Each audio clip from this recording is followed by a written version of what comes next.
শৈশব থেকে মহানবী হযরত মুহাম্মদ সাল্লাল্লাহু আলাইহি ওয়াসাল্লাম অনেক দুঃখ সহ্য করেছে।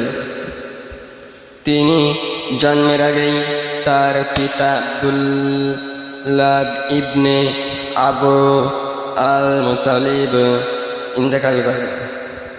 মাত্র 6 বছর বয়সে তিনি তার মা আমিনা বিনতে ওয়াহাবকেও হারান। এতিম অবস্থায় তিনি বড় হন। দাদা আব্দুল মুত্তালিব তাকে খুব ভালোবাসতেন, কিন্তু 2 বছর পর তিনিও মারা যান।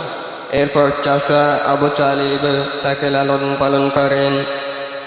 নবুয়ত লাভের পর মক্কার কাফিররা তাকে অনেক অত্যাচার করত, তাকে পাথর ছুঁড়ে মারত, গালাগালি দিত এবং ইসলাম প্রচারে বাধা দিত। তবু তিনি ধৈর্য হারাননি। সবচেয়ে করুণ ঘটনা ছিল তায়েফ সফর। মানুষকে ইসলামের দাওয়াত দিতে গেলে সেখানে লোকেরা তাকে পাথর মেরে রক্তাক্ত করে দেয়, তার জুতা রক্তে ভরে যায়।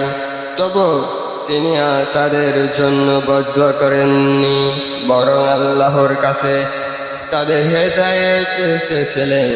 আর একটি কষ্টের সময় ছিল আমুল হুজুন বা দুঃখের বছর।